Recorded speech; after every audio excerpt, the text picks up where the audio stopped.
I got Sawa Sawa. I got Nico Freshie. I got Nico Sawa. I got Equal Sawa. I got Niaje. Poa. Mambo Poa. Habariako, Missouri.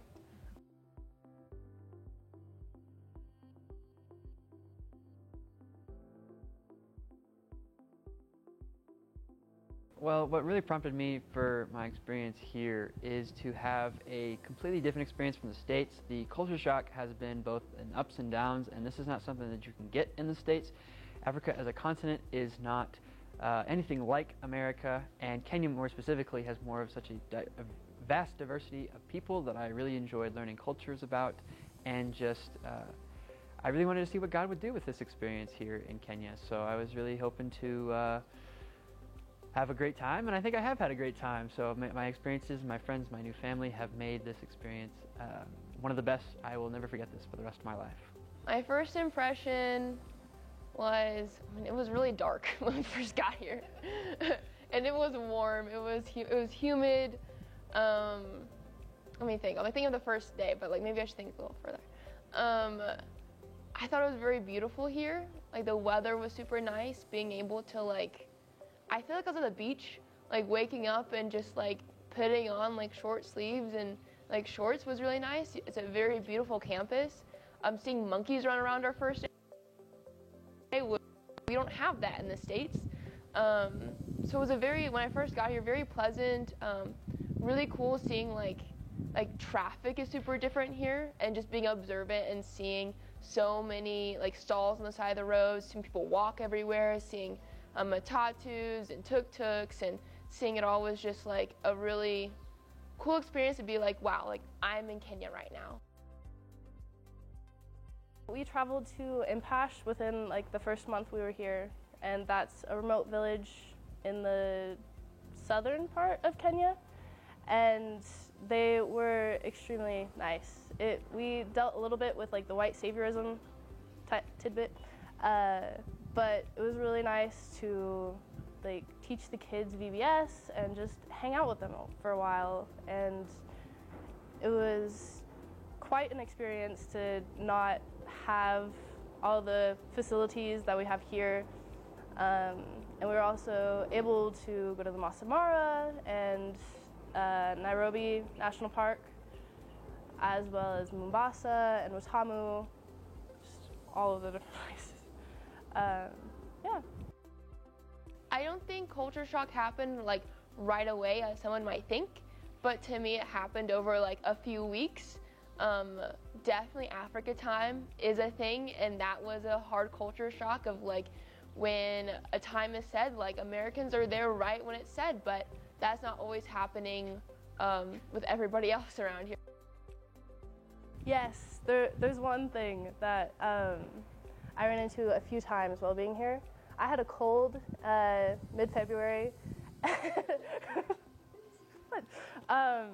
And a cold in the States, you're feeling under the weather, there's nothing that you can really do about it. But most people here told me that I need to wear a sweater because I'm cold, and it's not the same.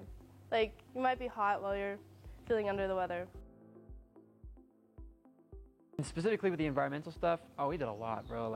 JH alone made me pick up so many animals that y'all don't want to touch, so love that. Always hire me for that. I'll do that anytime. So, but in terms of classes, I also was taking a field practices and ecology course where we were doing more practical stuff inside or outside of the classroom, as well as inside of the classroom, but more of learning. And it was very hands-on, and I really enjoyed it. The professor was very well in depth. There's a cricket there. And the other class that I had was Principles of Natural Resource Management, which was, I'll be honest, really interesting to me because I had never had a class like that. We don't have a class like that in the States. It was not really complicated, but a little bit more different than I was expecting. So, but all in all, the class experience was rather phenomenal sometimes and rather difficult some other days. So, but it is class, so you do it is what it is. So.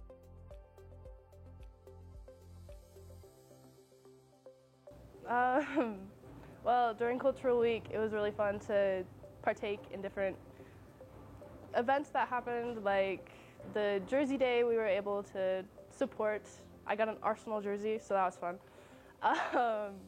And then the exchange students and I baked cookies for selling to make sure we got back home. And that was great. I think my unforgettable experience was going to a Kenyan football game, for sure. That was so wild and so cool that like being able to like even get into the arena, like it was a mob and it was crazy. And so like experiencing like the hype craziness of Kenyans, of just like being all for like what their country's sport, like just being like they don't care about like what tribe they're from, they're all cheering for the same team. And just walking into the field, it was still like an hour maybe before the game was even gonna kick off, and it was all full, and it was just so much noise 24/7. No one stopped cheering even when nothing was happening. And so it was just like, it was so crazy and so surreal to be a part of.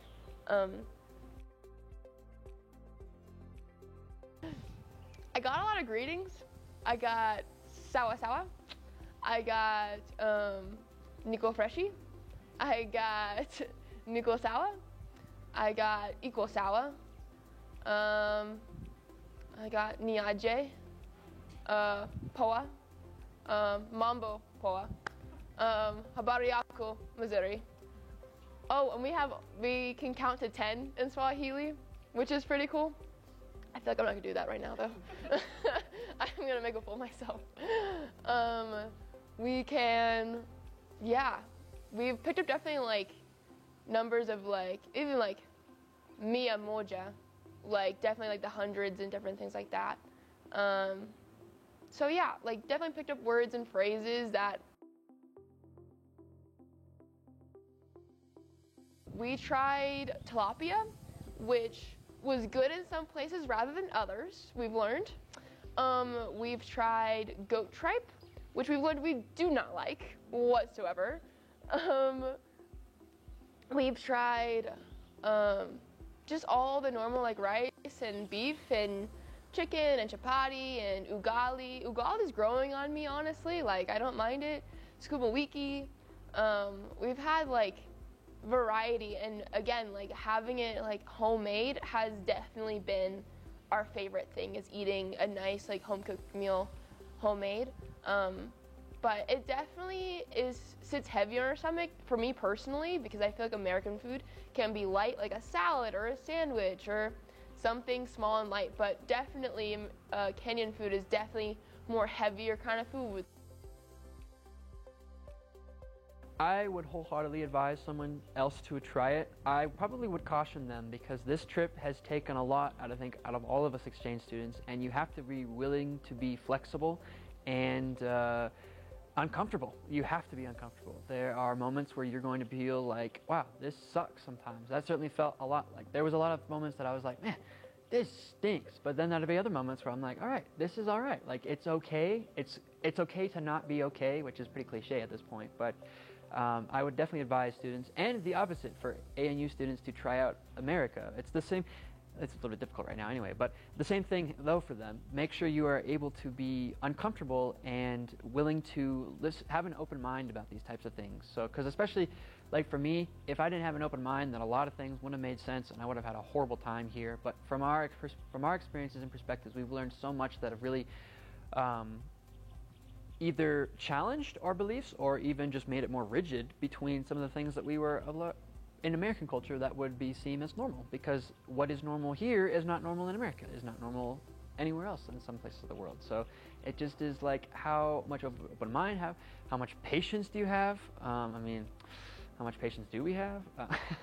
And be willing to, I think, breathe as well. Just take a breath, think, okay, God, it's all right. Like, this kind of sucks right now, but it's all right. It's not bad. Have an open mind. Just because something is different from you does not mean it's bad from you. Doesn't mean you can't learn anything about it. If you ever struggle with a certain concept or something in the culture, like, say, okay, like, what are the pros and what are the cons of this? And really think about it and really see what you can take from the experience, even if you're having a bad experience at that time. because that's really beneficial of seeing the positive, but also taking something back with you. Yeah, have an open mind. It's okay to not be okay, just like Aaron said, because that's really important. Like if you feel like you're struggling, like so did we, and that's okay, and you're gonna make it.